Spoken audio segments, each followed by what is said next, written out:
शांति।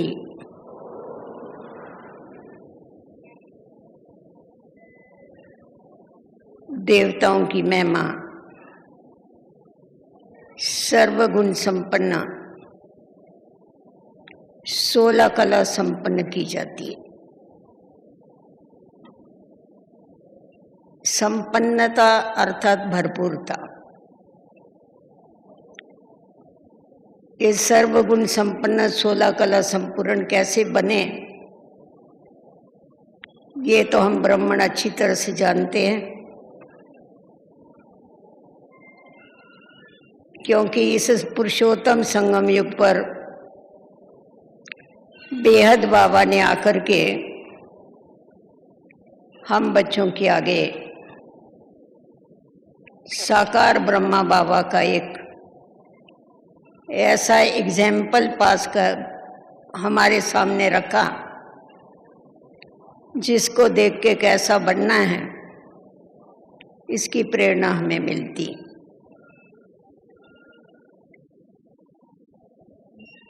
क्योंकि आज भी हम बाबा की मुरली सुन रहे थे, बाबा ने जिसमें बताया कि भगवान को कभी भी किसी का अहंकार अच्छा नहीं लगता। मैंने किया, अगर ये संकल्प आया तो मरा। इसीलिए बाबा ने हम बच्चों को ये पाठ पक्का कराया है कि जब मैं शब्द आवे तो उस समय ये पक्का करो कि मैं कौन हूँ, आत्मा, और मेरा आवे तो मेरा बाबा। सदैव करण करावन हार स्वामी याद रहे, तब कभी भी कर्तापन का भान नहीं आएगा। तो अभी हम देखते हैं कि हमारे जीवन में संपन्नता और संपूर्णता लाने के लिए हमें क्या क्या करना है। साकार बाबा के जीवन की तरफ अगर आप देखेंगे तो बाबा ने एक धक से अपना सर्वस्व ईश्वर अर्पण कर दिया। संपन्न बनने के लिए समर्पण होने की आवश्यकता। जब तक हम समर्पण नहीं होते हैं तब तक संपन्न नहीं बन सकते हैं, और संपन्नता नहीं आती है तो हम संपूर्ण स्थिति को भी नहीं प्राप्त कर सकते। तो बाबा की जीवन कहानी की तरफ अगर देखते हैं तो बाबा ने एक ही संकल्प उठाया कि मैं बाबा का और बाबा मेरा, और बाबा ने अपना समय, अपने श्वास, अपना तन, अपना मन, अपना धन, सब कुछ ईश्वरीय कार्य में अर्पण कर दिया। और अगर पूरी जीवन कहानी देखेंगे बाबा की तो बाबा को कभी ये नहीं आया कि मैंने कुछ किया है। बाबा को सदैव यही याद रहा कि मैंने क्या पाया है। बाबा हमेशा प्राप्ति स्वरूप स्थिति में रहे,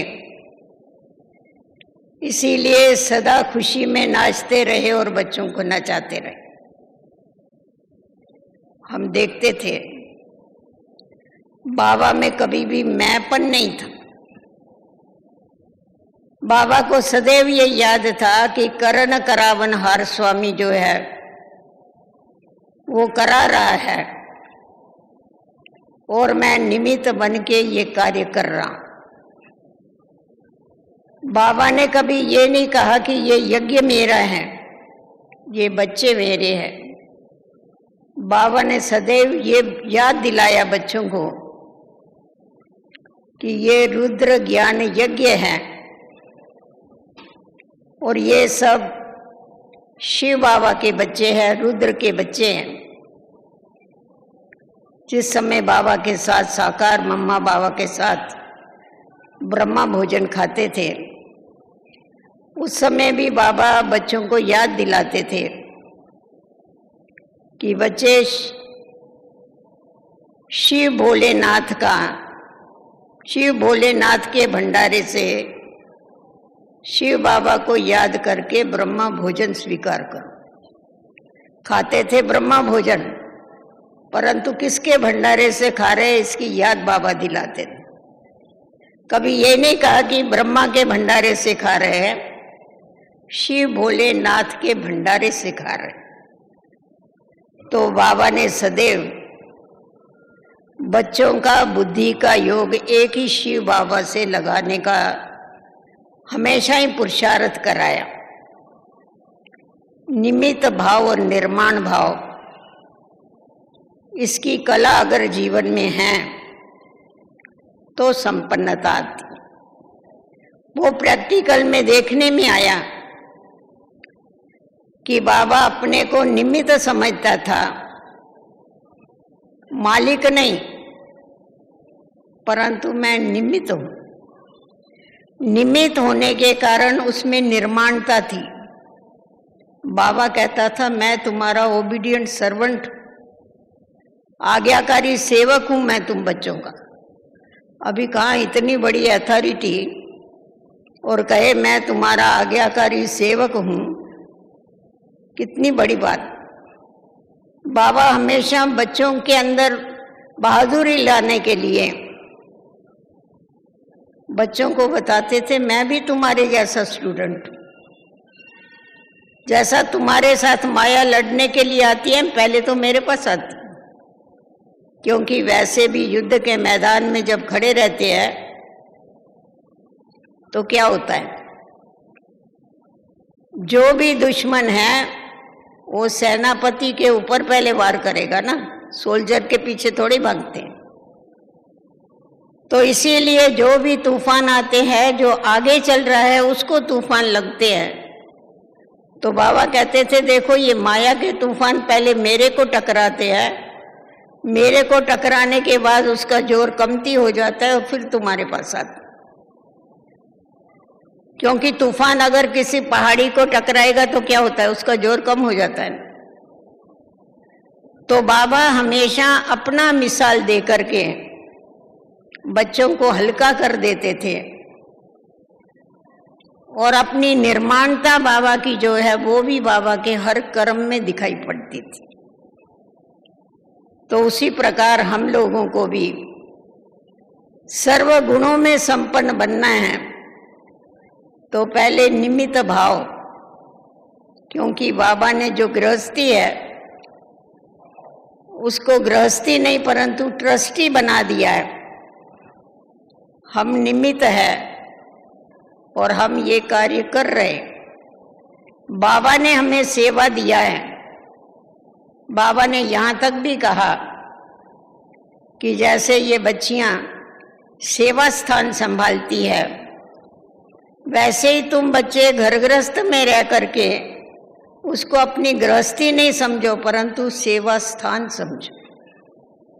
तो जब सेवा स्थान समझेंगे तो अपने को सेवाधारी समझेंगे, अपने को निमित्त समझेंगे, अपने को न्यारे समझेंगे और सहज नष्टो मुहा बनते जाएंगे। तो गुणों की धारणा करने के लिए बाबा ने हमें अनेकानेक युक्तियां बताई। हम लोगों ने देखा साकार बाबा ने अपना सर्वस्व अर्पण किया। बाबा के साथ लौकिक संबंधी भी सब साथ में थे, परंतु बाबा सबसे न्यारा और सबसे प्यारा।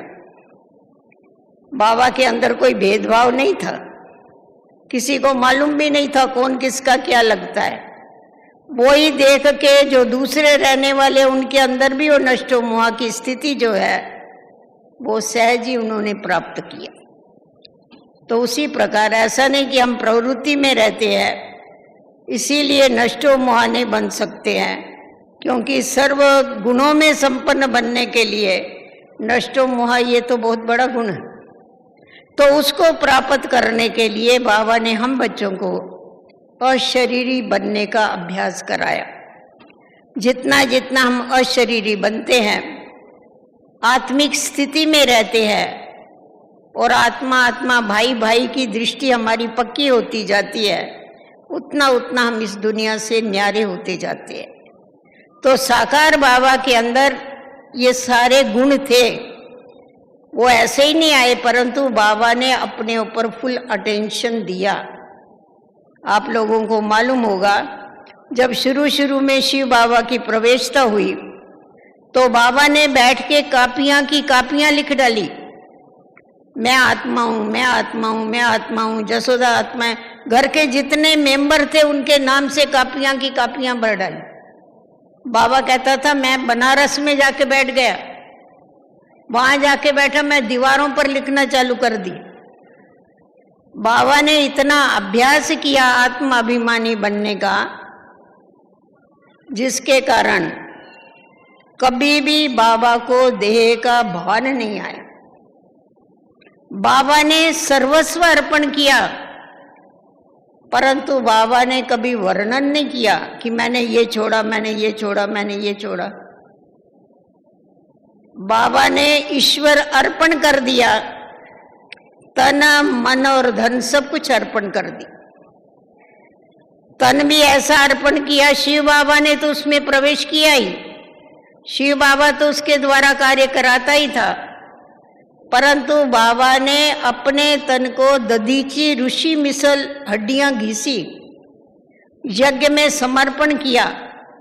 बाबा अपने आराम का समय भी सेवा में लगाता था।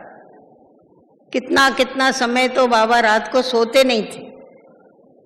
तो बाबा से पूछते थे, बाबा आपको नींद नहीं आती है क्या? बाबा कहता था नहीं बच्चे, मेरे को नींद नहीं आती। क्यों नहीं नींद आती है? बाबा कहता है ये बांदेलियां पुकारती है, रोती है, भगत चिल्ला रहे हैं, दुखी है, वो आवाजें मेरे को सुनाई देती। तो उनको बैठ के साकाश देता था, शक्ति देता। तो अपना समय भी बाबा ने अपने तन को भी नहीं देखा, उसको भी पूरा पूरा यज्ञ में स्वाहा किया।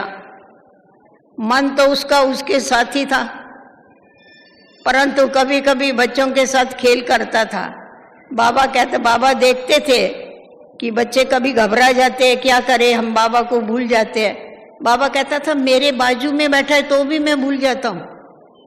मैं भोजन खाने के समय उसको बोलता हूँ तुम आओ मेरे साथ आके खाओ, परंतु फिर क्या होता है, खाते खाते मेरे को शिव बाबा भूल जाता है। तो तुमको भूल गया तो कौन सी बड़ी बात। तो बाबा बच्चों को ऐसा हल्का कर देता था, परंतु बाबा का तो मन मना भव की स्थिति में सदैव रहता। वो दो होते हुए भी जैसे कि एक ही थे, इसकी अनुभूति होती थी। और निराकार के जो गुण हैं, क्योंकि इसको ईश्वरीय गुण और दैवी गुण दोनों भी वर्षे में मिले, कहते हैं ना संग का रंग लगता है। आप समझ सकते हैं, जिसके साथ में आकर के सर्व गुणों का सागर बैठे, जिसके पास में आके सर्व शक्तिवान बैठे, उसके संग का रंग उसको कितना लगाओ। तो शिव बाबा के जो जो गुण हैं वो साकार के द्वारा प्रत्यक्ष हुए। बाबा ने उन गुणों को अपने जीवन में धारण किया। बाबा प्यार का सागर था, है प्यार का सागर अभी भी। तो ब्रह्मा बाप के द्वारा वो अनुभूति कराई कि वो कैसा प्यार का सागर। बच्चों के साथ उसका कितना प्यार, कितना स्नेह था। बाबा तो परम धाम से आता ही है, परंतु ब्रह्मा बाबा भी कोई कम नहीं था। एक एक बच्चे का कितना ध्यान रखता था, कितनी पालना करते थे बाबा बच्चों। राजकुमार राजकुमारियों से भी ज्यादा पालना करते। तो ये जो प्रेम का गुण है, जिस प्रेम में बाबा ने सबको बांध के रखा।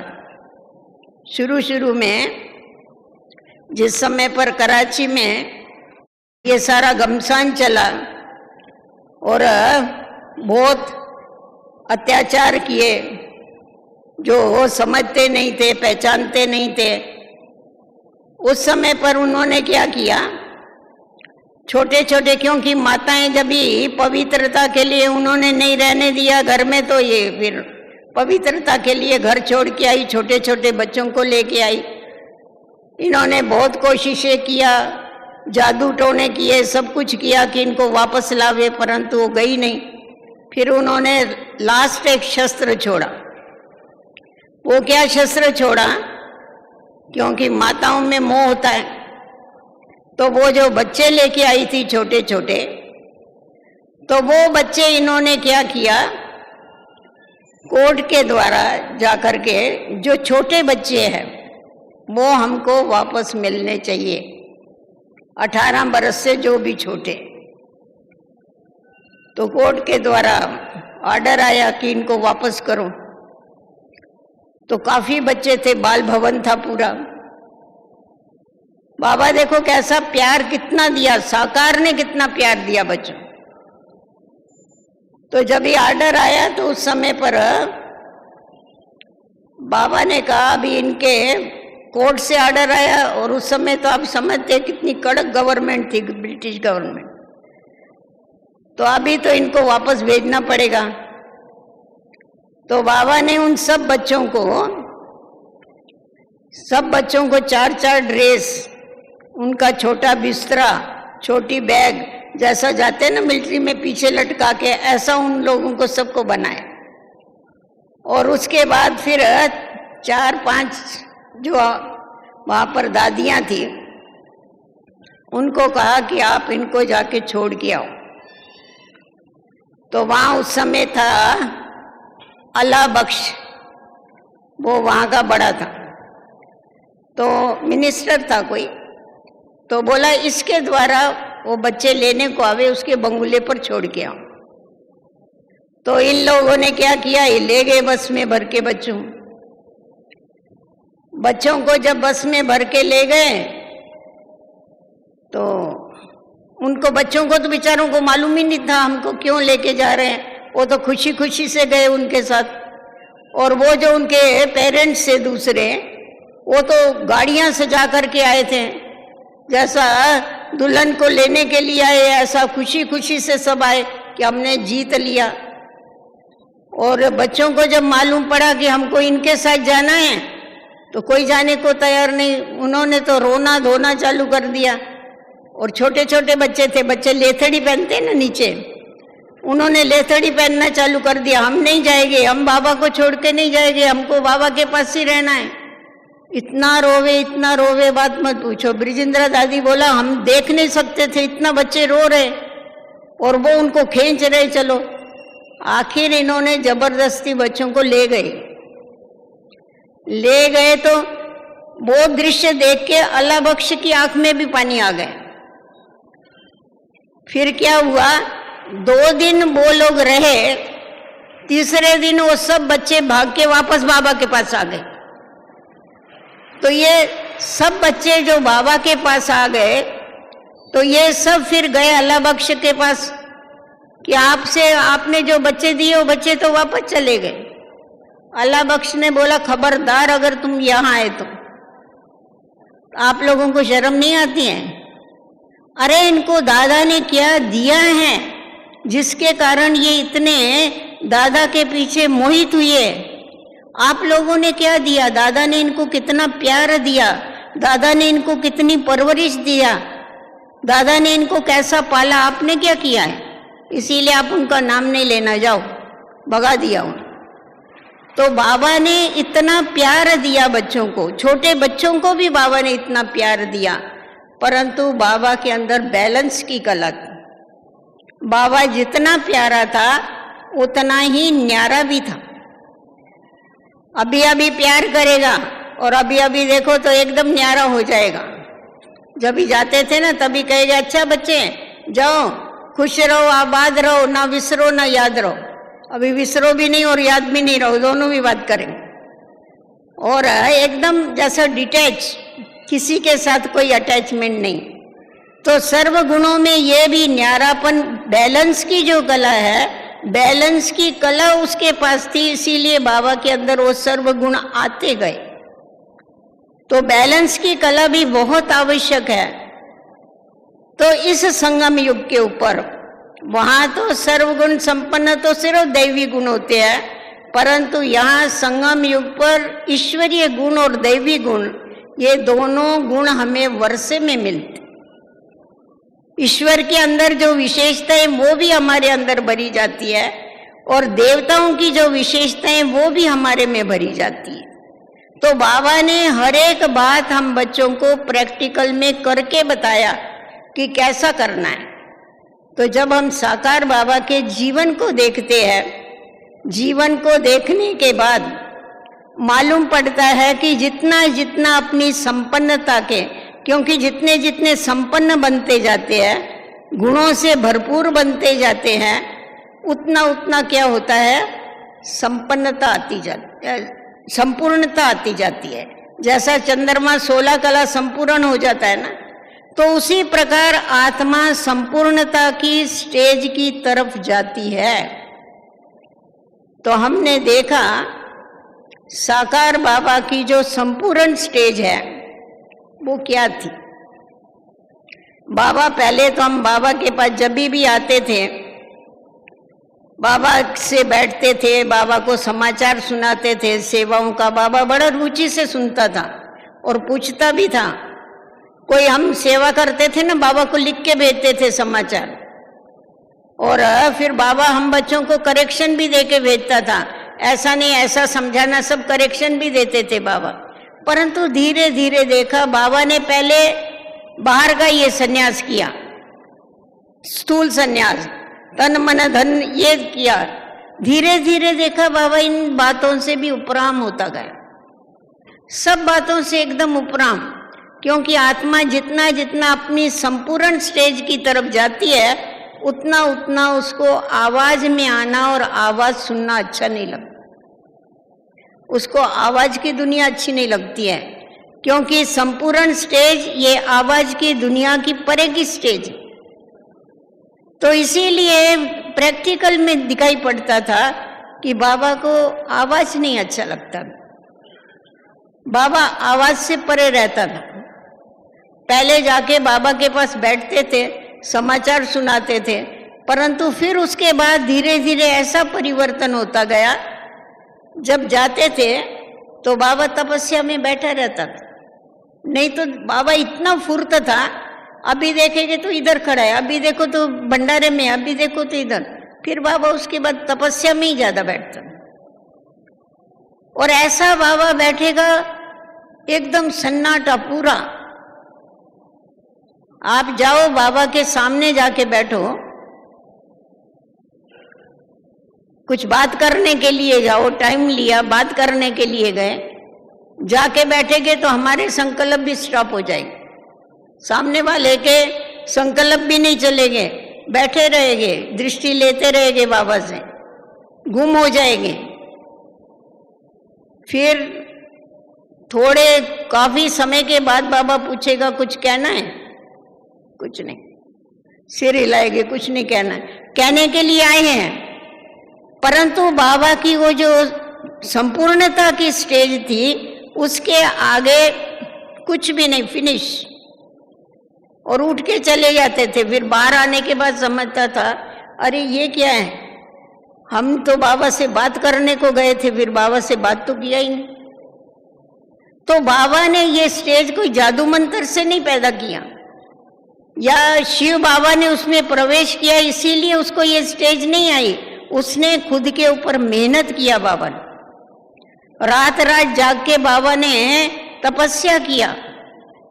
जिस तपस्या का फल स्वरूप क्या हो गया, वो संपूर्ण और संपन्न बनता गया। जितना जितना संपन्न बनता गया, उतना उतना संपूर्णता की स्टेज की तरफ जाता गया। हम अक्टूबर में बाबा से मिलने के लिए आए थे पार्टी लेकर के, हमको बहुत फर्क दिखाई पड़ा बाबा में। मैं बोला बाबा तो बाबा ही है, परंतु बाबा बहुत एकदम लाइट लाइट ऐसा दिखाई पड़ता था। संदल पर बैठता था बाबा, दृष्टि देता था ना, तो ऐसा लगता था जैसा ब्रह्मा दृष्टि नहीं दे रहा है, श्री कृष्ण की दृष्टि है। तो हमने जाके वहां बॉम्बे में क्लास में सुनाया था कि बाबा के अभी वो नेत्र नहीं है, ये श्री कृष्ण के नेत्र हैं। उसके बाद तो बाबा जनवरी में अव्यक्त हो गए। तो जैसी संपूर्ण स्टेज बाबा के नेत्रों से दिखाई पड़ती, अनुभव होता था कि बाबा संपूर्णता की तरफ जा रहा। संपूर्ण बन रहा, पर उसके पीछे बाबा ने जो खुद के ऊपर मेहनत किया वो मेहनत बाबा को काम में आई। तो अभी हमें भी ये ध्यान में रखना है कि हमारे को ये संपूर्ण स्टेज को प्राप्त करने के लिए, क्योंकि हम सभी का लक्ष्य ब्राह्मणों का क्या है, बाप समान बनने का लक्ष्य, तो हमें संपूर्ण स्टेज को प्राप्त करने के लिए हमें मनसा वाचा कर्मणा सबके ऊपर फुल अटेंशन देने की आवश्यकता है। जितना जितना हम अपने जीवन को ईश्वर के समर्पण करके चलते हैं, बाबा ने हम बच्चों को मर्यादाएं बताई है। समर्पण का मतलब क्या है, समर्पण, सब कुछ अर्पण कर दिया। तो बाबा ने जब भी हमने मन को बाबा के अर्पण किया तो बाबा ने हमारे मन के लिए मर्यादा बताई। मन की मर्यादा क्या है, मन की मर्यादा है सदैव पॉजिटिव सोचो। मन की मर्यादा है मनमना भव की स्थिति में रहो। मन की जो मर्यादा है वो शुभ चिंतन करो, शुभ चिंतन करो और शुभ चिंतक बनो। कभी भी अपने मन को मैला नहीं करो। अगर हमारा मन मैला होता है, चित्त मैला होता है, तो मैला मन ईश्वर से नहीं लग सकता। मैला कैसा होता है, जब हम औरों की कमियों को देखते हैं तो हमारा मन मैला हो जाता है। आप देखो, किसी की भी कमी को देखेंगे तो कमी देखने के बाद क्या होता है, उस आत्मा के लिए आपको प्रेम नहीं आएगा, घृणा आएगी, नफरत आएगी। परंतु आप उस आत्मा की विशेषता को देखो, क्योंकि हमारा लक्ष्य ये सर्वगुण संपन्न बनना। तो बाबा कहता है मेरे हर एक बच्चे में कोई ना कोई विशेषता जरूर है। तो तुम्हें विशेष आत्मा बनना है तो उसके लिए क्या करो, एक दो की विशेषताओं को देखो। और जब वो विशेषताएं हम देखते हैं, कहा जाता है जैसा देखेंगे वैसा बन जाएगी। तो जितनी जितनी हम विशेषताओं को देखते हैं, उन विशेषताओं को धीरे धीरे हम ग्रहण करते जाते हैं। इसीलिए अपने मन को सदैव मनमना भव की स्थिति में रखो। बाबा ने आज भी देखो हम सब बच्चों की खास अटेंशन खींचवाया कि तुम जो बाबा की मुरली सुनते हो उसके ऊपर विचार करो, उसके ऊपर मंथन करो। जैसा दही में मंदिरा लगाते तो मक्खन निकलता है, तो उसी प्रकार जब तुम मंथन करेंगे तो तुम्हारे को उससे शक्ति, मक्खन से तो शक्ति मिलती है ना, उससे तुमको शक्ति मिलेगी। और कहा जाता है सिमर सिमर सुख पाओ। आप जितना ज्ञान का सिमरन करेंगे ना, आपको सुख की अनुभूति होगी। अतीन्द्रिय सुख कैसा मिलेगा, सिमरन के बगैर नहीं मिलेगा। सिर्फ शिव बाबा करके नहीं मिलेगा। सारा दिन कितना करेंगे शिव बाबा, उसके साथ हमारे हमेशा ज्ञान का सिमरन भी चलता रहे, बाबा की भी याद रहे। क्योंकि ज्ञान का सिमरन होगा तो ज्ञानदाता भी जरूर याद होगा। तो इसीलिए हमारे को सदैव अपने मन को बिजी रखना है। कहा जाता है ना, खाली मन शैतान का घर। तो हमको कभी भी अपने मन को फ्री नहीं रखना है, परंतु सदैव मन को बिजी रखना है। मन को लगा के रखो बाबा से। बाबा कहते हैं जिनके मिसल गया ऊपर आया नीचे, काम पूरा हुआ फिर ऊपर चला गया, बैठो नहीं एक जगह पर। तो ये ड्रिल करते रहो हमेशा। बाबा ने उसके लिए हमें कितनी युक्तियां बताई। तो अगर हम ये ध्यान में रखते हैं, अपने मन को हम जितना जितना साफ करते जाते हैं, उतना उतना क्या है, हमारा मन ईश्वर के साथ लगता जाता है। हम आत्माएं पावन बनती जाती है, शंकर रंग लगता है। बाबा क्यों कहता है निरंतर मेरे को याद करो?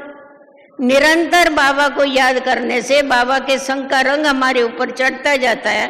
और बाबा निरंतर इसीलिए कहता है क्योंकि कोई भी समय मेरी अंतिम घड़ी हो सकती। एक बार किसी ने मम्मा से पूछा, मम्मा आप इतनी छोटी आयु में मम्मा कैसी बन गई, आपसे तो बड़े बड़े और भी है। मम्मा ने कहा मैं हमेशा यही समझती हूँ कि यही मेरा अंतिम श्वास। हमेशा मैं ऐसा ही समझती। अभी जिसको यही याद रहेगा कि यही मेरा अंतिम श्वास है, उसका अपने ऊपर कितना अटेंशन रहेगा बताओ। तो कभी भी हमारा श्वास अंतिम श्वास हो सकता है। उस समय बाबा याद रहे तो उसकी हमारे को क्या करनी है, अब इसे प्रैक्टिस चाहिए। तो हम देखते थे बाबा जैसा कि बाबा मय हो गया था, ब्रह्मा बाबा तो बाबा मय हो गया। उसके बाद बाबा ने हमें वाणी की मर्यादा बताई कि वाणी को भी मर्यादित चलाओ। कैसी वाणी बोलो? हमेशा बोलो तो क्या बोलो? ज्ञान बोलो। हमेशा बोलो तो आत्मोन्नति की बातें बोलो। हमेशा बोलो तो मीठा बोलो। हमेशा बोलो तो क्या करो? सत्य बोलो। हमारी वाणी हमेशा सत्य होनी चाहिए। आपको खुद को भी मालूम है, क्योंकि हम सच्चे बाप के बच्चे हैं। तो जब सच्चे बाप के बच्चे, तो बाबा ने हमें ज्ञान युक्त वाणी बोलना सिखाया है, युक्ति युक्त वाणी बोलना सिखाया है, सत्य वचन बोलना सिखाया है। आज क्यों दुनिया में बोलते सत्य वचन महाराज? सत्य वचन महाराज क्यों कहते हैं? महाराज के वचनों में सत्यता कहाँ से आई? उसने तपस्या किया इसीलिए आई ना। तो हम ऐसा कोई भी बोल नहीं बोले जो असत्य होवे, सदैव सत्य बोलो। तो तभी बाबा कहता है कि बच्चे कम बोलो, ज्यादा बोलने की आवश्यकता नहीं है। क्योंकि बोल से क्या होता है, तुम्हारी डबल शक्ति जाती है। एक तो आत्मा का बल भी जाता है, दूसरा शरीर का भी बल जाता है। तो तुम्हारी शक्ति क्या होती जाएगी? सेव होती जाएगी, इकट्ठी होती जाएगी। तो जिसके कारण क्या करेंगे, तुम मनोविकारों पर सहज विजय प्राप्त कर सकेंगे। तो इसीलिए हमारे को संपूर्णता की तरफ जाना है, तो अपनी वाणी की तरफ भी हमें बहुत ध्यान देना है। रोज पाठ पक्का करते हैं ना, कम बोलो, धीरे बोलो, मीठा बोलो, सत्य बोलो, और जो बोलो सोच के बोलो। बोलने के बाद नहीं पछताओ, पर पहले सोचो, पीछे बोलो। क्योंकि बाबा ने हम बच्चों को सत विवेक बुद्धि हमारी जागृत की हुई। तो हम देखते थे बाबा जो भी बोलते थे कितना अच्छा, ऐसा लगता था जैसे मोती गिर रहे। बच्चों को वरदान देते थे। तो बाबा कहता है तुम वरदानी बच्चे है ना, तुम्हारा काम भी है औरों को वरदान देना। वो कभी कर सकेंगे जब अपनी वाणी के ऊपर कंट्रोल रहेगा, तभी कर सके। उसके बाद कर्मों के लिए भी बाबा ने हम बच्चों को मर्यादा बताई कि तुम्हें मर्यादा युक्त कर्म करने, अपने कर्मों को श्रेष्ठ बनाने के लिए सदैव क्या करो? बाबा की याद में कर्म करो। कर्म योगी बन करके चलो। जो कर्म योगी बन के कर्म करते हैं उसकी यादगार बनती है। आज देवी देवताएं जो है, सब देवताओं की पूजा नहीं होती है, परंतु खास जो देवी देवताएं हैं उनके हर कर्म की पूजा होती है। अभी देवताओं को भोग लग रहा है, अभी देवताएं विश्राम कर रहे हैं, अभी देवताओं को स्नान करा रहे, हर कर्म की पूजा होती। क्यों पूजा हुई हर कर्म की? क्योंकि इस जन्म में उन्होंने ईश्वरीय याद में रह के कर्म किए। तो हमें सारा दिन अपने ऊपर अटेंशन देना है कि हम बाबा की याद में रह के कर्म करते हैं। आज भी बाबा ने कहा ना, याद तो बड़ी तिरकनी है। तुम याद करते हो, याद खिसक जाती है, याद करते हो, याद खिसक जाती है। तो उसके लिए तुम्हें बहुत ध्यान देना पड़ेगा। परंतु हम लोग क्या करते हैं, पहले कर्म करते हैं, पहले एक बार याद किया, फिर कर्म चालू किया, फिर बाबा भूल जाता है। बाबा कहता है ऐसा नहीं करो। तुम क्या करो, याद को फर्स्ट नंबर दो और फिर कर्म चालू करो। क्यों? हमको बाबा को याद जरूर करना है। अभी भोजन खाते हैं, बाबा की याद में भोजन खाना है। भोजन में बाबा को याद नहीं करना है, बाबा की याद में भोजन खाना है। तो पहले बाबा याद रहेगा तुमको। नहीं तो क्या करते हो, एक गिट्टी खाएंगे बाबा याद रहता है, दूसरी गिट्टी खाएंगे बाबा भूल जाता है, खाने में बिजी हो जाते हो। फिर ऐसा नहीं करो। तो इसीलिए अपने ऊपर थोड़ी मेहनत जब भी करते हैं, हम ध्यान देते हैं अपने ऊपर, तो क्या होता है, हमारे जो कर्म है वो श्रेष्ठ बनते जाते हैं। युक्ति युक्त कर्म करते हैं, श्रेष्ठ कर्म करते हैं, और श्रेष्ठ कर्मों के द्वारा ही तो श्रेष्ठाचारी दुनिया को लाते हैं। हम कैसे लाएंगे? तो इसीलिए ये भी कर्मों को श्रेष्ठ बनाने की भी बहुत बड़ी कला बाबा ने हम बच्चों को सिखाई कि अपने कर्मों को कैसा श्रेष्ठ बनाओ। और फिर संबंध संपर्क जो है आपस में, संबंध संपर्क भी तुम्हारा आपस में कैसा होना चाहिए, आपस में एक दो के लिए भाई भाई की वृत्ति रहे। देवताएं देखो आपस में कैसा मर्यादा से चलते हैं। हम मर्यादा पुरुषोत्तम बनते हैं, वहां थोड़े हमको कोई मर्यादा सिखाएगा, यहां से ही हम मर्यादा पुरुषोत्तम बन के जाते हैं। तो ईश्वरीय मर्यादाएं जो बाबा ने हम बच्चों को बताई हुई है, उन मर्यादाओं को हमारे को हमेशा कुछ भी हो जावे तो कभी भी हमें मर्यादाओं का उल्लंघन नहीं करना। बाबा कहते थे बच्चे धरत पड़िए धर्म न छोड़िए। इसका अर्थ ये होता है मरना भी पड़े ना तो अपनी धारणाओं को कभी नहीं छोड़ना। ऐसा नहीं तुम धारणाओं को जैसा चाहिए वैसा चलाते रहो, लूज होते ना कोई कोई बहुत चलने वाले, ऐसा नहीं। जो धारणाएं हैं ईश्वरीय धारणा वो हमें कभी नहीं छोड़नी है, उसके ऊपर हमको चलना ही है। बाबा देखो कितना पक्का था अपनी मर्यादा के ऊपर। आप बाबा की लौकिक जीवन भी देखेंगे तो लौकिक जीवन में भी बाबा विष्णु कुल का था, विष्णु ही बनने वाला था तो विष्णु कुल का ही था वो। तो विष्णु कुल में तो कोई खान पान की कितनी शुद्धि होती है उनकी, इसीलिए बाबा भले कोई राजे आवे महाराजे आवे कोई भी उनके पास आवे, बाबा कभी उनको मलेच्छ का खाना नहीं खिलाते, बाबा उनको शराब कबाब कभी नहीं पिलाते। और ये राजा इतने ठाठ से रहने वाले खाने पीने वाले बाबा के पास जाते थे, वहां जाकर के सौदा करते थे। क्योंकि बाबा की जो ब्रिजेंद्रा दादी बताती थी, बाबा की जो बुद्धि थी ना बड़ी तीक्ष्ण थी। तो बाबा हमेशा क्या करते थे, नई नई डिजाइन बनाते थे ज्ञान इसकी हीरों की। कोई भी समझो मुकुट बनाएगी हार बनाएगी तो नई डिजाइन निकालते थे। तो वो इन राजाओं को बहुत अच्छी लगती थी। और इन राजाओं का ऐसा नियम होता था, जब भी इन लोगों का दरबार लगेगा ना तो हर दरबार में ये नए गहने पहनेंगे। वो एक बार ही पहना हुआ दूसरी बार नहीं पहनते थे, तो इसीलिए वो लोग तो खरीद करते थे। तो बाबा के पास खास आते थे तो बाबा तो बहुत फराक दिल था, बाबा बहुत खातिरी करता था उनकी पर मर्यादा से। तो वो हंसते थे बहुत, उनको अच्छा भी लगता था परंतु हंसते थे, कहते थे लखीराज बाबू आपकी जो पार्टी है ना फीकी फीकी है। तो बाबा उनको कहता था तुम मेरे को कागज देते हो कागज, और मैं तुमको सच्चे हीरे देता हूं, तो क्या मैं तुम्हारे लिए धर्म छोड़ दूं? अरे धरत पड़िए धर्म न छोड़िए, कुछ भी हो जावे तो धर्म तो नहीं छोड़ेंगे हम अपने। अभी देखो हम ऐसे बाप के बच्चे हैं जिसको लौकिक में भी उसको अपना धर्म इतना याद था, तो हमको अपना ये आदि सनातन देवी देवता धर्म ब्राह्मण धर्म कितना याद होना चाहिए बताओ। इसीलिए हमें कभी भी ईश्वरीय मर्यादा का कभी भी मुझे उल्लंघन नहीं करना। जब ये हम ठान लेते हैं ना तो हमारी जो दिनचर्या है वो दिनचर्या बहुत अच्छी हो जाती है, क्योंकि हमें अपनी दिनचर्या को ठीक करके चलना है, तभी हमारे कर्मों में परिवर्तन होता है।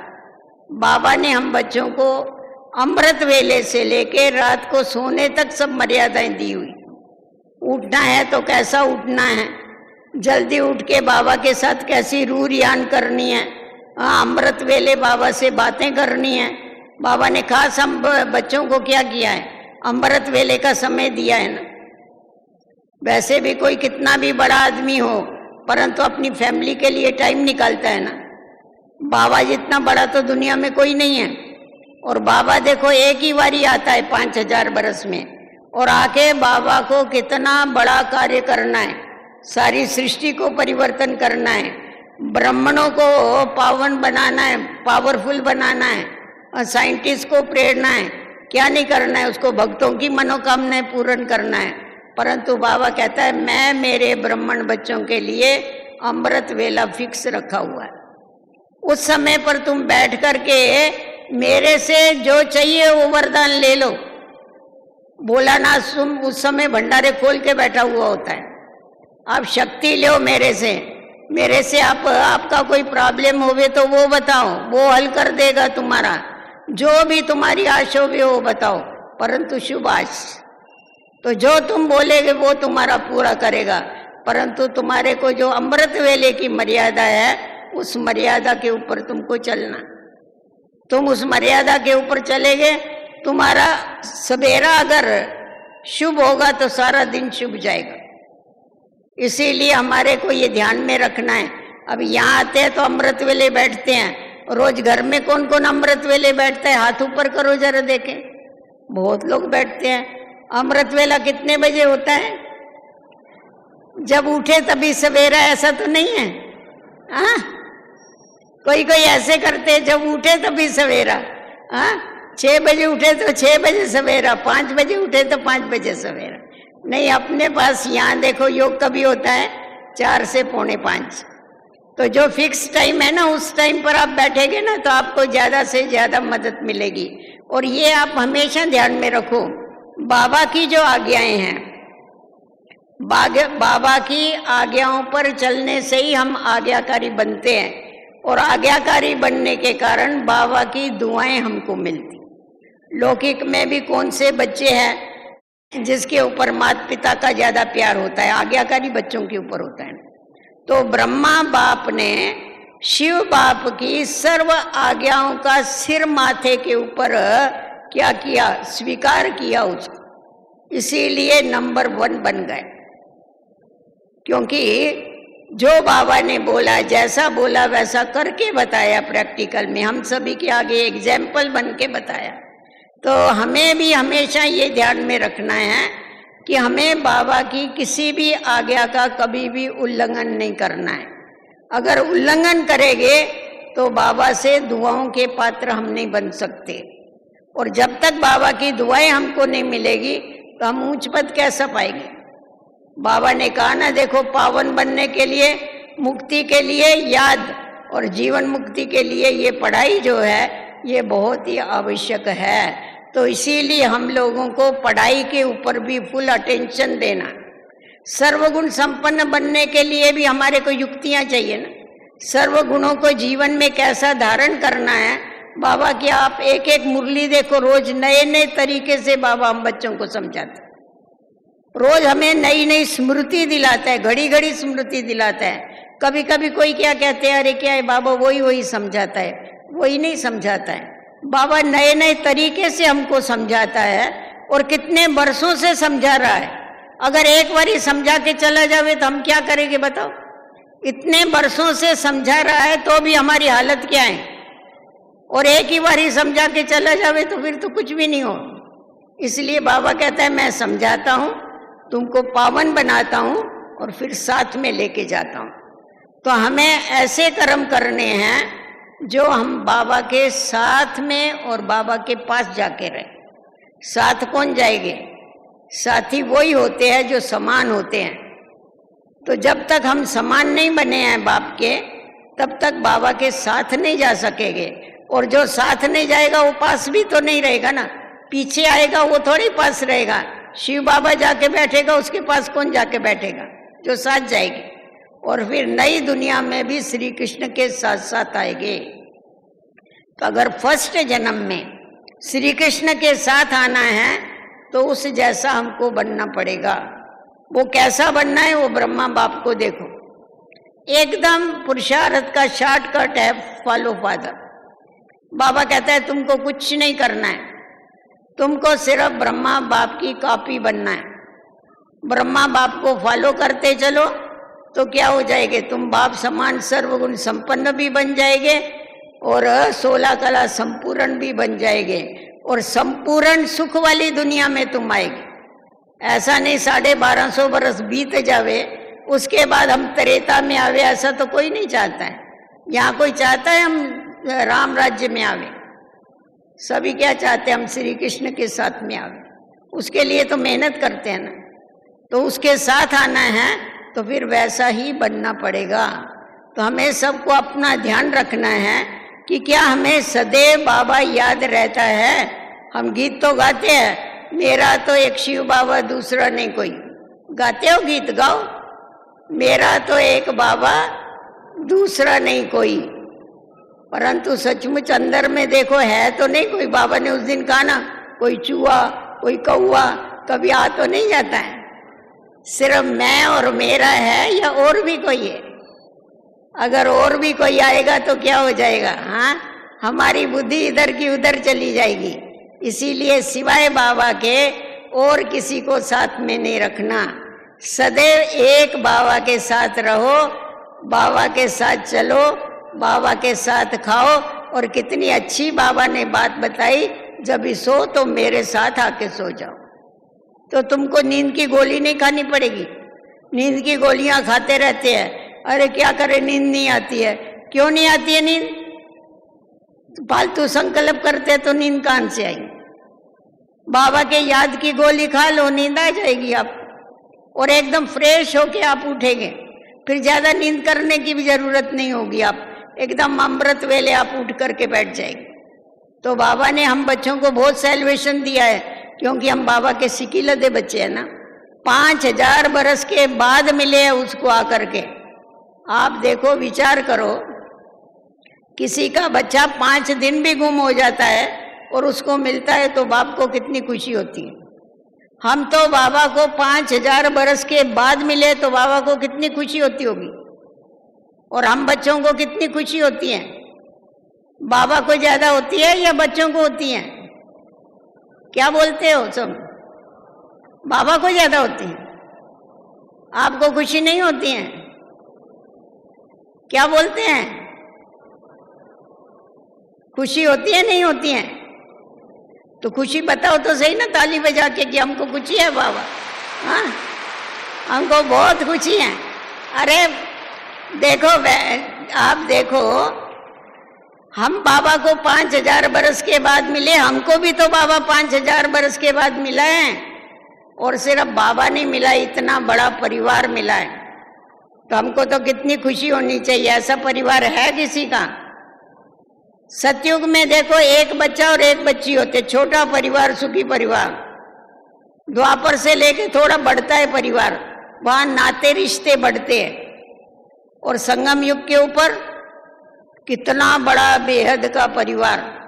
कलयुग में तो पता नहीं काका मामा चाचा, ये फलाने का फलाना, फलाने का क्या क्या परिचय देते रहते हैं। और यहाँ हमारा रिश्ता कौन सा है? हम सब एक बाप के बच्चे, आपस में कौन है? भाई भाई। और फिर ब्रह्मा के बच्चे आपस में भाई बहन। हाँ, इसके बगैर हमारा आपस में कोई नाता नहीं, आपस में हमारी कोई लेन देन नहीं। हमारी लेन देन एक बाबा के साथ है। सदैव ये याद रखते हुए, बाबा को याद करते हुए आगे बढ़ना है। और बाबा ने आज बच्चों को क्या काम दिया है कि तुम्हारा काम है, तुम्हारा धंधा है, औरों को बाबा की याद दिलाओ। खुद बाबा की याद में रहो, औरों को बाबा की याद दिलाओ, और नाचते रहो और गाते रहो और अपना ईश्वरीय जीवन मनाते रहो। ओम शांति।